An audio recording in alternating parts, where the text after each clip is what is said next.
Power in AC circuit आज का जो टॉपिक है, और द पावर फैक्टर।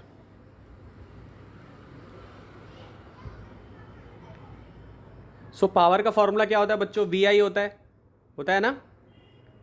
पावर का फॉर्मूला क्या होता था? 10 क्लास से पढ़ते आ रहे हो, वी आई होता है पावर का फॉर्मूला, ठीक है। और हमने पिछली क्लास में वोल्टेज को और करंट को, दोनों को हमने इस फॉर्मेट में लिखा था। हमने लिखा था V equal to V M sine omega T, ठीक है। और I को हमने कैसे लिखा था? अगर हम RLC सर्किट की बात कर रहे हैं, ठीक है, RLC सर्किट पढ़ा चुका हूँ पहले। सो I जो है यहाँ पे I m sine omega t plus phi के साथ ये इक्वल है, ठीक है। सो आई एम की जो वैल्यू है वो वी एम बाई जेड होती थी, इसको इम्पिडेंस कहते थे हम, ठीक है, सब पहले पढ़ाया हुआ है, ठीक है। और ये फाई भी मैं पहले बता चुका हूँ, ये क्या होता है? Tan inverse X C minus X L by R, ठीक है। एक्सी क्या होता था? तुम्हारा कैपेसिटिव रिएक्टेंस, और एक्सएल क्या होता है? तुम्हारा इंडक्टिव रिएक्टेंस, ओके। अगर मैं इंस्टेंटेनियस पावर निकालूं टू द सोर्स, यानी अगर मैं इंस्टेंटेनियस पावर निकालूं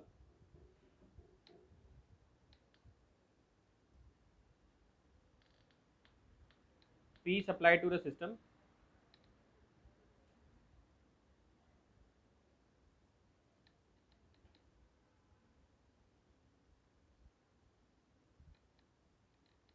तो P क्या हो जाएगा? किसके इक्वल हो जाएगा? वी आई के इक्वल हो जाएगा। V को क्या ले सकता हूं मैं? V M sine omega T,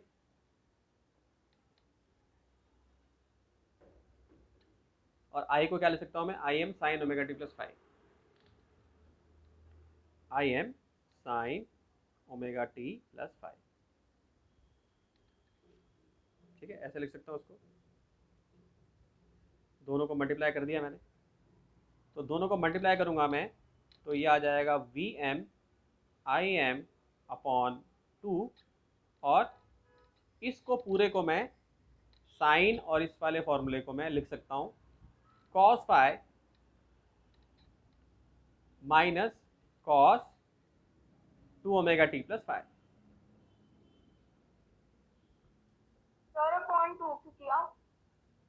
ये बेटा टिग्नोमेट्री से लाया हूं मैं, ये फॉर्मूला जो है ये टिग्नोमेट्री में है, ठीक है। तो ये वी एम और आई एम तो अब सेकंड टर्म जो है इसमें इसमें अगर हम सेकंड टर्म देखें तो जो सेकंड टर्म है वही टाइम डिपेंडेंट है, ठीक।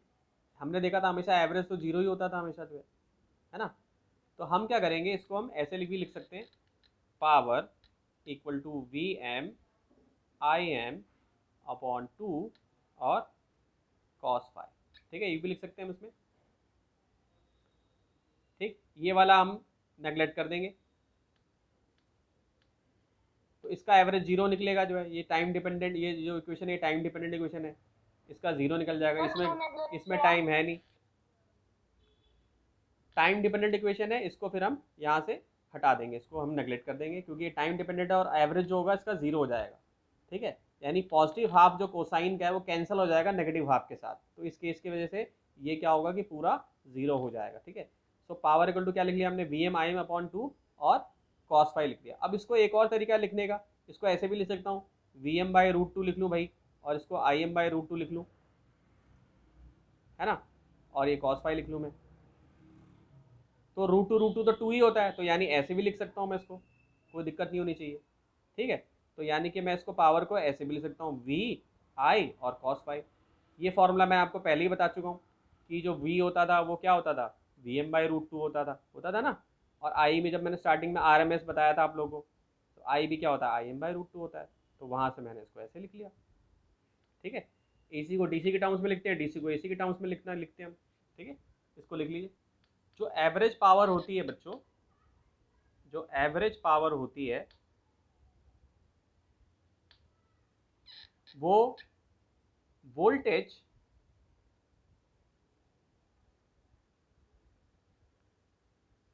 वोल्टेज और करंट पे ही नहीं डिपेंड करती, बल्कि cosine of the phase angle पे भी डिपेंड करती है। फेज एंगल, इस पे 1 नंबर का क्वेश्चन बन सकता है। फाई,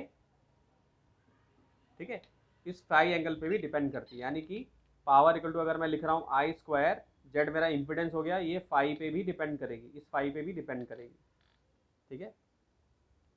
तो ये जो कॉस फाई है, इसी कॉस फाई को हम कहते हैं, ये जो कॉस फाई है, इसी कॉस फाई को हम कहते हैं पावर फैक्टर, ठीक है। ये भी 1 नंबर की डेफिनेशन आपसे पूछ सकता है कि व्हाट इज पावर फैक्टर, तो आप इसको बता सकते हो, ठीक है। So quantity cos phi is called power factor, और ये क्वांटिटी कहाँ से कनेक्टेड है, power equal to I square Z cos phi से कनेक्टेड है। और कहाँ से कनेक्टेड है, इससे भी कनेक्टेड है ये टैन इनवर्स, ठीक है, X C minus X L by R, इससे भी कनेक्टेड है ये, ठीक।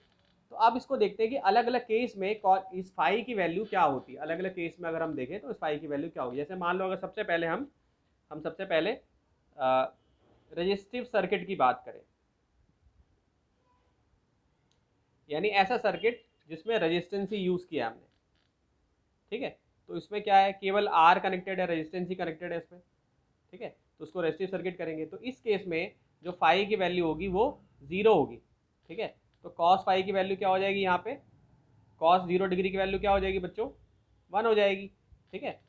सो मैक्सिमम पावर का लॉस होता है इस केस में, मैक्सिमम पावर का लॉस होता है, ठीक है, इसको लिख लो। तो अगर सेकंड केस में सर्किट अगर हम देख रहे हैं, मान लो हमने इंडक्टर ही केवल लगाया हुआ है, और मान लो या तो फिर हमने केवल कैपेसिटर ही लगाया हुआ है, तो दोनों ही केसेस में π/2 होता था फेज डिफरेंस, होता था कि नहीं होता था, ठीक। अब मुझे ये बताओ कि इंडक्टर में क्या होता था, लीड करता था लैग करता था, है बच्चों बताओ, ये पहले पढ़ाया हुआ मैंने, इंडक्टर में लीड करता था करंट या लैग करता था, बताओ। कैपेसिटर के केस में क्या होता है और इंडक्टर के केस में क्या होता है, बताओ बताओ जल्दी।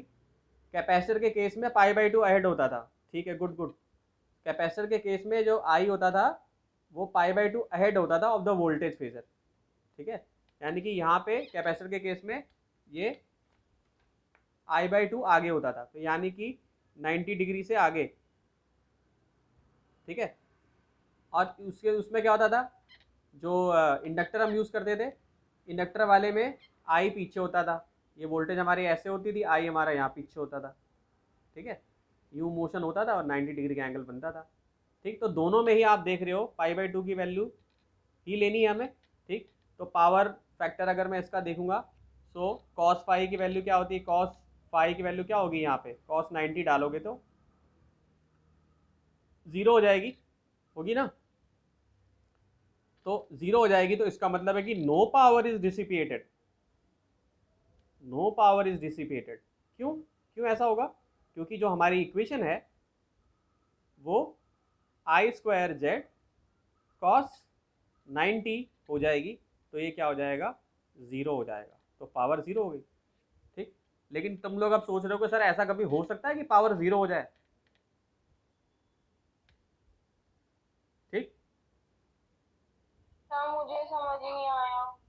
बेटा समझ में आएगा, पहले थोड़ा गहराई से सोचो, अभी जो मैं बोल रहा हूँ उसको देखो। मैं ये कह रहा हूँ कि क्या कभी ऐसा हो सकता है कि पावर 100% 0 कर दी हमने, कभी नहीं हो सकता ऐसा, नहीं, कुछ ना कुछ तो होगा। कब कुछ ना कुछ तो होगा, बिल्कुल सही बात करें, कभी भी 100 ना, तो कोई चीज़ आइडियल है नहीं, कोई भी चीज़ आइडियल नहीं है, रेजिस्टेंस रहेगा ही रहेगा, ठीक।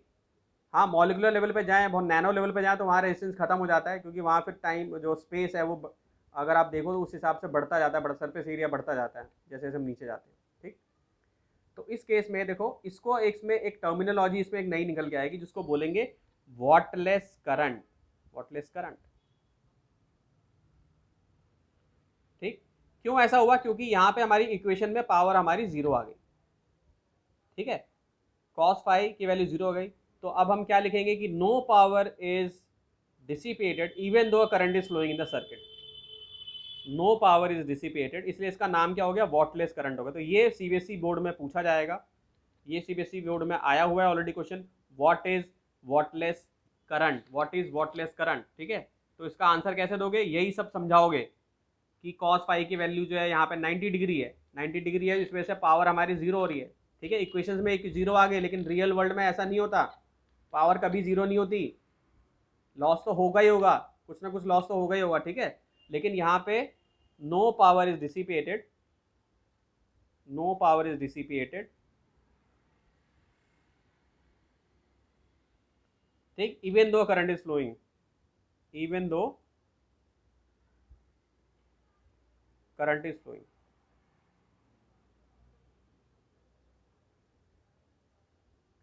ठीक है। तो ये वॉटलेस करंट आपको समझाना आना चाहिए। अब थोड़ा डिस्कशन कर लेते हैं। तो एलसीआर में जो हमारा फॉर्मूला था वो ये था, tan phi equal to X C minus X L by R, ठीक है, ये था ना हमारा फॉर्मूला। या हम इसको ऐसे भी लिख सकते हैं इनवर्स के फॉर्म में, tan inverse X C minus X L by R, ठीक है। सो अगर हम आरएल सर्किट लें तो कभी भी ऐसा नहीं होगा कि फाई की वैल्यू जो है वो जीरो आ जाए। सो फाई की वैल्यू जो होगी, चाहे आप ये ले लो आरएल सर्किट ले लो, यानी रजिस्टर इंडक्टर लगा रखा है केवल आपने, या आप केवल आरसी सर्किट ले लो, या आप आर सी और एल दोनों तीनों ले लो, ठीक है। तीनों ही केसेस में क्या होगा, कुछ ना कुछ पावर का लॉस तो होएगा ही होएगा, ठीक है। सो पावर डिसिपेट तो होएगा ही होएगा इसमें, ठीक है। फाई हमेशा क्या रहेगा, नॉन जीरो, नॉन जीरो यानी जीरो वैल्यू उसकी नहीं होगी बच्चों, हमेशा फाई की वैल्यू नॉन जीरो होगी, चाहे आप तीनों ही केस ले लो आप, ठीक है। सो पावर क्या होगा इसमें, डिसिपेट होगा ओनली इन द रजिस्टर, क्योंकि रजिस्टर तो देखो है ही ना तीनों में, यहाँ पे भी रजिस्टर है, यहाँ पे भी रजिस्टर है। तो हमने पहले ही केस देखा था कि जब रजिस्टर होगा यानी रेजिस्टेंस होगा, रेजिस्टेंस होगा, ठीक है, तो रेजिस्टिव सर्किट होगा, रेजिस्टिव सर्किट है, ठीक है, तो उसमें रेजिस्टेंस है, रेजिस्टेंस है यानी कि कुछ ना कुछ लॉस होना ही होना है। So power is dissipated only in the register, so power का लॉस होगा इज डिसिपेटेड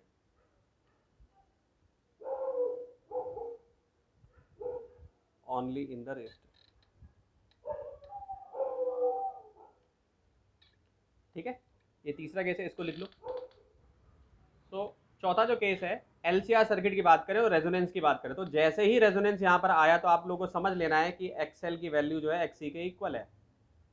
तो अगर ऐसा है तो मेरा जो फाई की वैल्यू होगी वो क्या हो जाएगी, tan फाई की वैल्यू जो होगी एक्सी माइनस एक्सएल हो जाएगी, अपॉन में आर हो जाएगा। तो एक्सी तो एक्सएल के इक्वल है, तो फाई की वैल्यू क्या हो जाएगी यहाँ से, फिर 0 डिग्री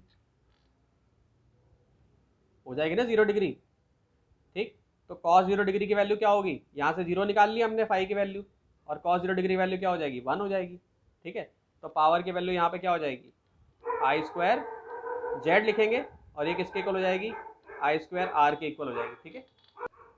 ये तो आपने उस पीछे बताया ही था। हाँ, तो देखो आई स्क्वायर जेड है, बहुत बच्चे सोच रहे सर आपने आर क्यों लिख दिया, तो देखो जेड का फॉर्मूला क्या होता है, जेड का फॉर्मूला क्या होता था, R square plus X C minus X L होता था ना,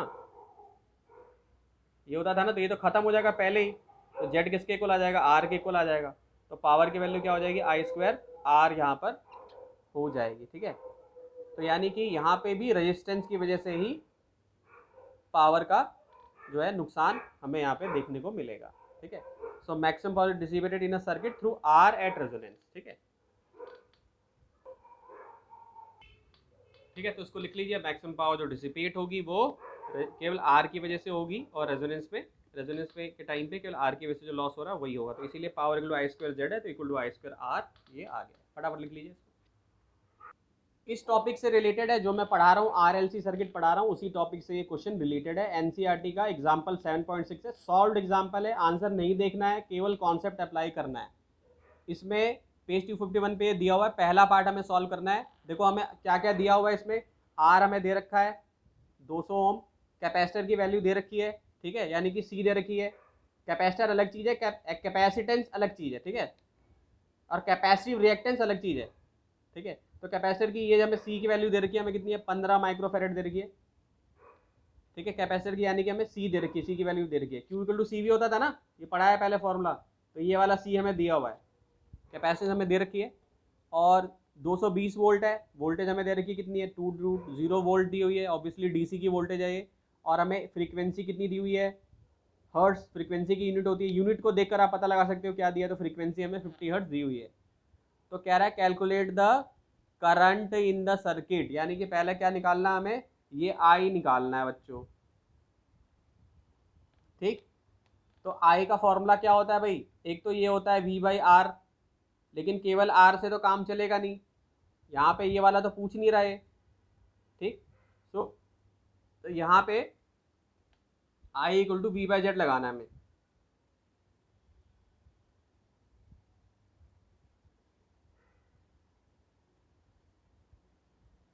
ठीक है, I = V/Z हमें लगाना है। और Z कैसे निकालोगे, सबको सिखा रखा है मैंने।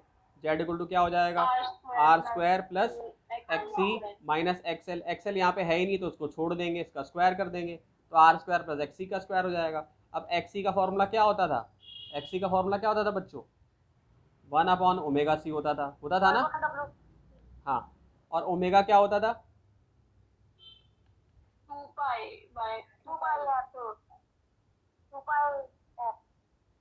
क्या चीज, क्या चीज। Hello sir. हाँ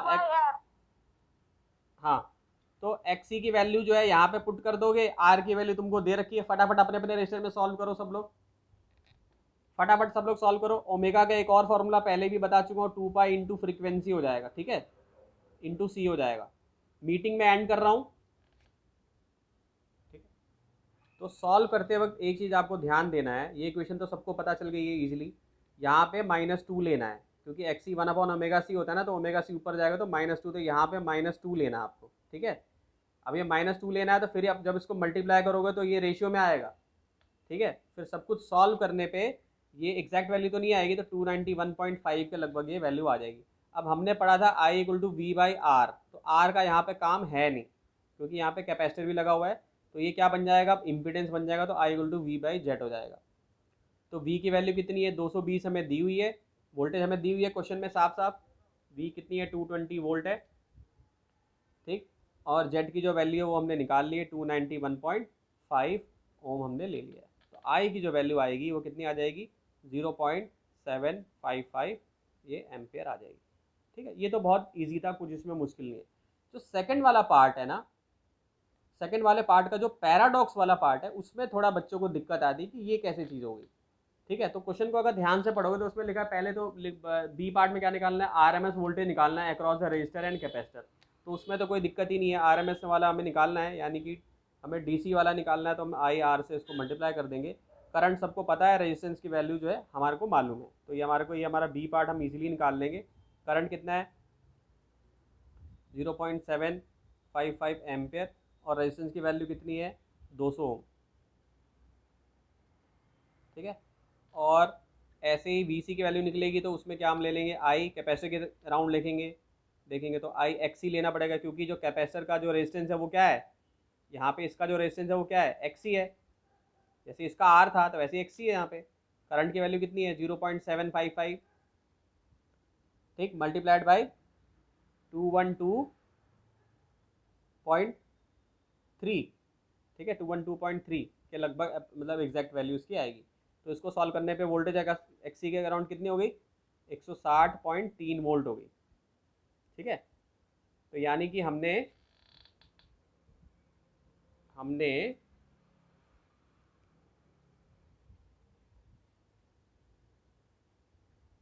इस R के अलॉन्ग वोल्टेज हमने निकाल ली, और हमने इसके अलॉन्ग वोल्टेज हमने निकाल ली, ठीक है।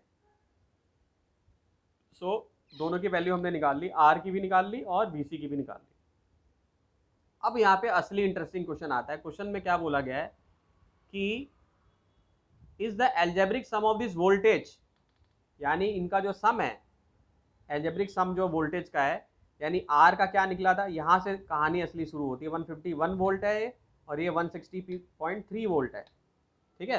तो इन दोनों को अगर आप ऐड करते हो, तो हमने हमारी जो सोर्स, जो रजिस्टर, जो हमारी सोर्स वैल्यू थी, यानी जो मेन वोल्टेज जो हमारी थी, वो तो 220 वोल्ट की थी, और यहाँ पे क्या निकल के आ रहा है भाई, यहाँ पे 151 और 160.3 निकल के आ रहा था। ये तो ज़्यादा हो गया, 150 300 होता है ये, कितना हो गया ये, तो ये लगभग तुम्हारा आ गया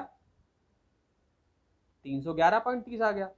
तो ये तो गलत हो गया भाई, ऐसा कैसे हो गया, ठीक। तो इसमें भी घबराने की ज़रूरत नहीं है, क्योंकि हम यहाँ पे क्या देख रहे हैं, हम यहाँ पे वी आर और वी सी की वैल्यू निकाल रहे हैं। तो यहाँ पे जो ये जो पैराडॉक्स है, इसमें हम क्या कर सकते हैं कि ऐसे ऐड नहीं कर सकते हम, यानी हम वी आर और वी सी को इस तरीके से ऐड नहीं कर सकते, ऑर्डिनरी नंबर की तरह हम ऐड नहीं कर सकते। क्यों? क्योंकि ये दोनों वोल्टेज जो हैं, जो वोल्टेज हैं, they are not in the same phase, they are not in the same phase. ठीक है, सेम फेज में नहीं है, जिसकी वजह से हम ये चीज़ नहीं कर सकते। ठीक है, तो हम कैसे निकालेंगे? हम इसका पाइथागोरस थ्योरम से ही इसको निकालेंगे और वी आर का स्क्वायर करेंगे और वी सी का स्क्वायर करेंगे, तो ये जो वैल्यू आएगी एग्जैक्टली 220 वोल्ट के इक्वल आएगी, यानी हमारा ये पैराडॉक्स यहाँ से सॉल्व हो गया। ठीक है, तो ये जो पैराडॉक्स निकला कि भाई ये वैल्यू ज़्यादा होनी चाहिए, तो हम यहाँ पे सेम फेज पे नहीं है, तो इसलिए हम ऐसे ऐड कर ही नहीं सकते बच्चों। ठीक है, so they can not be added like an ordinary numbers, ठीक, because they are not in the phase. ठीक है, तो अगर फेज डिफरेंस को हम लेकर चलेंगे तो हमारी वैल्यू 220 ही आएगी। अब करना सॉल्व एग्जाम्पल 7.9।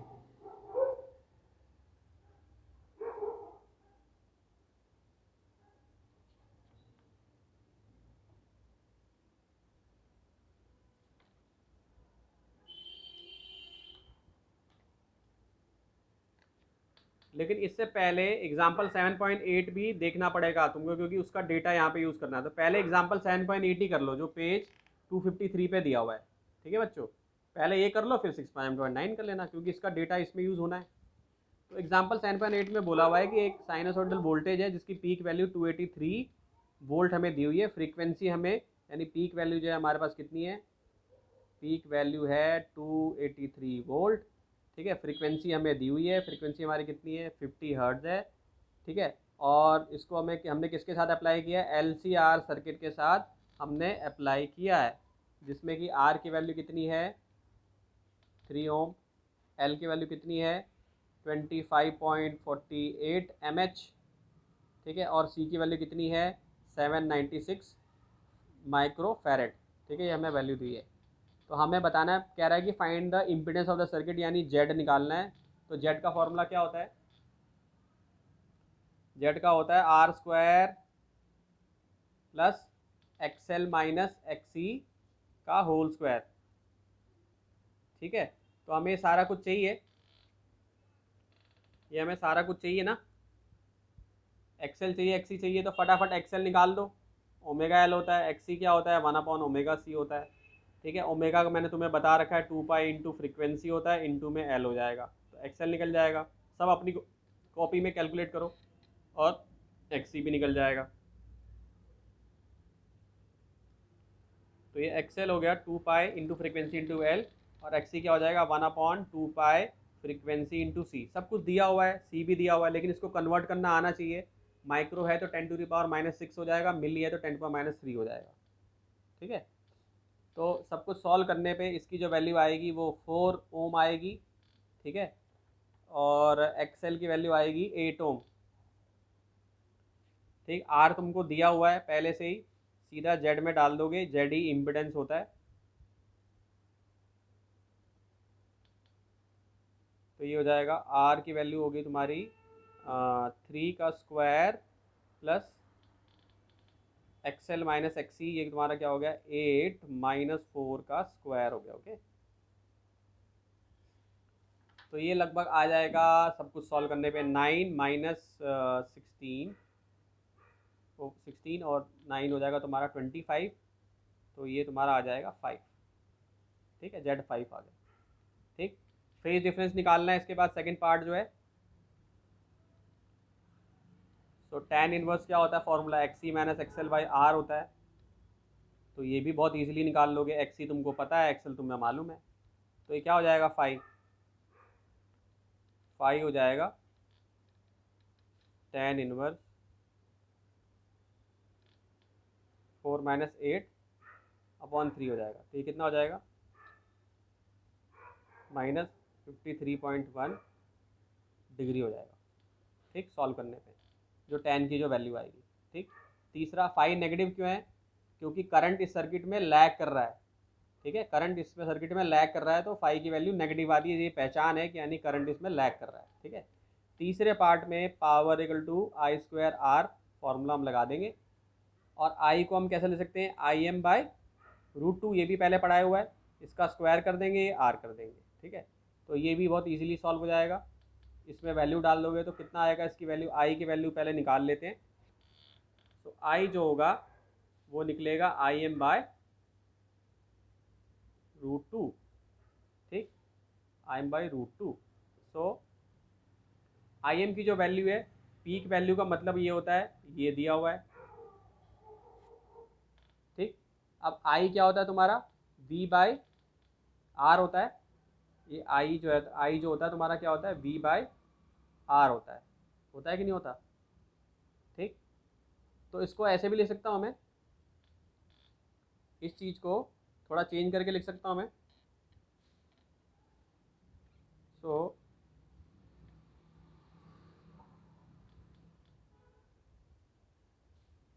इसको ऐसे लिख सकता हूँ, आई इक्वल टू 1/√2, और यहाँ पे क्या लिख दूंगा मैं, 283/5। ठीक, 283/5।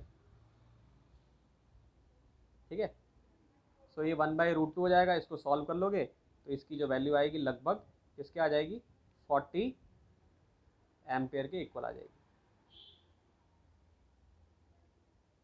जब ये आ जाएगी तो power equal to I square R से निकाल लोगे, आर 3 ओम दिया हुआ है।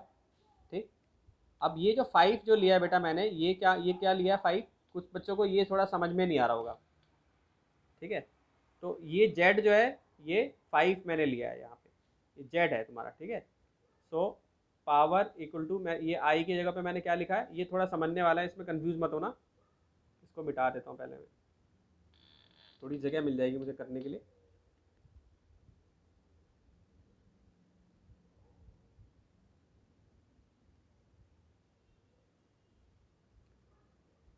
सो आई, ये एक्सप्लेन कर देता हूँ, I equal to I M by root two होता है। ठीक है, इसको मैं ऐसे भी लिख सकता हूँ, 1/√2, और जो पीक वैल्यू थी मेरी यानी V बाय जेड। ठीक है, V बाय जेड, ये क्या है, ये पीक वैल्यू जो वोल्टेज वाली है। ठीक है, I equal to V by R होता ही है, और I equal to V by Z भी लिख सकते हैं, यानी पीक वैल्यू जो है वो और इम्पिडेंस, ऐसे भी लिख सकते हैं इसको बच्चों। ठीक है, यानी हमने आई एम की जगह पे क्या लिख दिया है, peak value of voltage upon में जेड। ठीक है, तो ये हमें दे रखा था 283, इसको 283 लिख लिया हमने यहाँ पे। जेड की वैल्यू हमारे पास थी 5, √2 हमारे पास है ही, तो इससे हमारे पास करंट निकल के आ गया हमारा कितना, 40 एम्पेयर। ठीक, तो पावर क्या हो जाएगा, 40 का स्क्वायर इंटू 3। 3 क्या था, रेजिस्टेंस था, तो इसको मैंने यहाँ पे इससे मल्टीप्लाई कर दिया। ठीक है,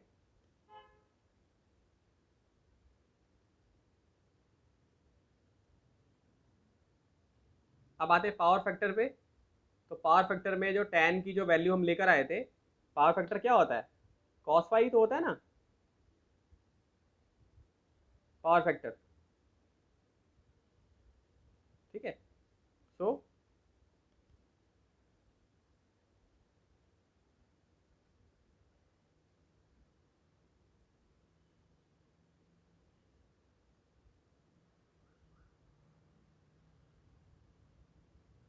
तो ये हो जाएगा cos 53.1। ठीक है, तो इसकी जो वैल्यू आएगी लगभग, cos फाई की जो वैल्यू ये 53.1 है, ये लगभग आ जाएगी 0.6 के लगभग जो है। ठीक है बच्चों, इसको रजिस्टर पे खुद से सॉल्व करके देखें, वैल्यू सारी पुट करके देखें, तो ये इजीली निकल जाएगा। ठीक है, इसको लिख लीजिए।